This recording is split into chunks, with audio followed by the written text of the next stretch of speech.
भगवद गीता में दान और इसके महत्व के बारे में संपूर्ण विवरण। भगवद गीता में श्री कृष्ण ने अर्जुन को कर्मयोग, भक्ति, ज्ञान और दान के महत्व को विस्तार से समझाया है।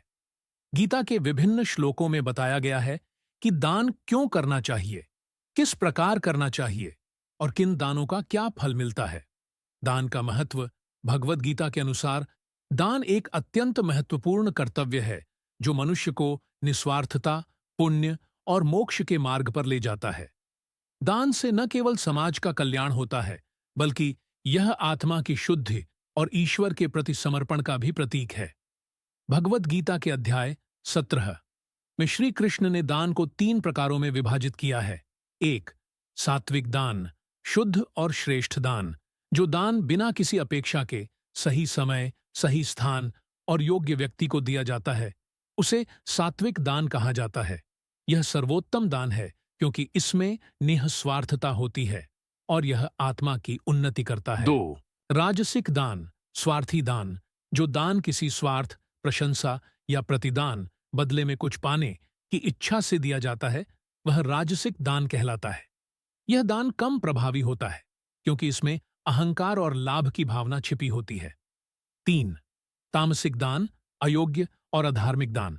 जो दान बिना श्रद्धा के गलत समय पर अयोग्य व्यक्ति को या अपमानजनक तरीके से दिया जाता है, वह तामसिक दान कहलाता है। यह दान अधर्म को बढ़ावा दे सकता है और इसका पुण्य फल नहीं मिलता। दान क्यों करना चाहिए? गीता में दान को एक पुण्य कार्य और धर्म का आवश्यक हिस्सा माना गया है।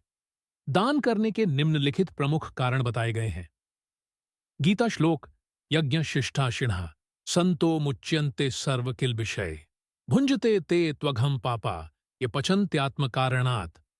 जो लोग निःस्वार्थ भाव से कर्म और दान करते हैं वे पापों से मुक्त हो जाते हैं, लेकिन जो केवल अपने लिए संचित करते हैं वे पाप करते हैं। कर्म के बंधन से मुक्तिदान करने से व्यक्ति फल की इच्छा से मुक्त होता है और निष्काम कर्मयोग के मार्ग पर चलता है। गीता श्लोक युक्तः कर्मफलम त्यक्त्वा शांतिमाप्नोति नैष्ठिकीम अयुक्तः कामकारेण फले सक्तो निबध्यते। जो व्यक्ति बिना फल की इच्छा के कर्म करता है वह परम शांति प्राप्त करता है, लेकिन जो फल की इच्छा से कर्म करता है वह बंधन में पड़ता है। गीता में बताए गए प्रमुख दान अन्नदान, भोजन का दान। श्री कृष्ण ने कहा है कि भोजन का दान सबसे महत्वपूर्ण होता है क्योंकि यह सीधे जीवों की भूख मिटाता है और उनकी आवश्यकताओं की पूर्ति करता है। गीता श्लोक अन्नाद् भवन्ति भूतानि पर्जन्यादन्न संभव यज्ञाद् भवति पर्जन्यो यज्ञः कर्म समुद्भवः। अन्न से सभी जीवों का पोषण होता है, वर्षा से अन्न उत्पन्न होता है और यज्ञ से वर्षा होती है। इसलिए अन्न का दान महत्वपूर्ण है। विद्यादान, ज्ञान का दान। गीता में बताया गया है कि ज्ञान का दान सबसे श्रेष्ठ दान है क्योंकि यह व्यक्ति को अज्ञान के अंधकार से मुक्त करता है। गीता श्लोक तद्विद्धि प्रणिपातेन परिप्रश्नेन सेवया उपदेक्ष्यन्ति ते ज्ञानम ज्ञानिनस्तत्त्वदर्शिनः।